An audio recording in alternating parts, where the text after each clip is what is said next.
দেখেন ভাই, যে যেই দোষ করছে তাকে ওইটার জন্য দোষী করেন।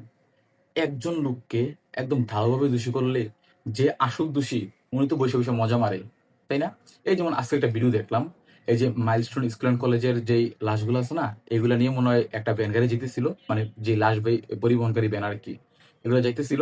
তো উল্টে গেছে একটা ভ্যান। তো সবাই বলতেছে ডক্টর মোহাম্মদ ইউনূসের দোষ। জাস্ট চিন্তা করেন মানুষের মস্তিষ্ক কোথায়। এই যে বিমান দুর্ঘটনা হইলো, হ্যাঁ অবশ্যই সরকারের একটা দোষ আছে। এটা হচ্ছে কি, ওরা কেন এখনো দায়িত্ব নেয় নাই পুরাতন বিমান পাল্টানোর, ঠিক আছে?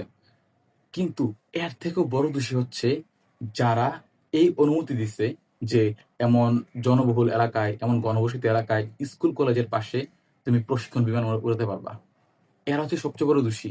আপনি যখন বলেন যে ডক্টর মোহাম্মদ ইউনূস বা অমুক তমুক এরা দোষী, অমুক রাজনৈতিক নেতা দোষী, এগুলো বলার আগে আগে চিন্তা করেন যে আসল দোষীটাকে, ঠিক আছে?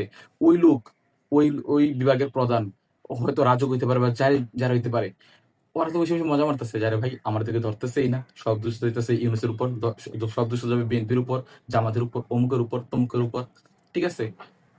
এই যে মনে করেন যে বর্তমান যে সরকার, আমি যে এদের পক্ষে তাও তো না। এই যে আহ, সরকার চাইতেছে যে চাঁদা তুলে করার জন্য, এদেরকে সাহায্য সহযোগিতা করার জন্য, ক্রাউড ফান্ডিং এর পক্ষে আমি, ঠিক আছে? আমি এটার বিপক্ষে না। কিন্তু ভাই আমি যখন দেখবো যে এই সরকার কিছুদিন আগে যৌনকর্মীদের ইয়ার জন্য, কিসের জন্য না কিসের জন্য যে 2 কোটি টাকা বরাদ্দ দেয়, হ্যাঁ, মানে চিন্তা করেন, যৌনকর্মীদেরকে আহ, কিসের সুযোগ সুবিধা এই সেই নাম দিয়ে 2 কোটি টাকা বরাদ্দ দেয়। ওই সরকার এখন এদের সাহায্য করার জন্য টাকা চাইতেছে।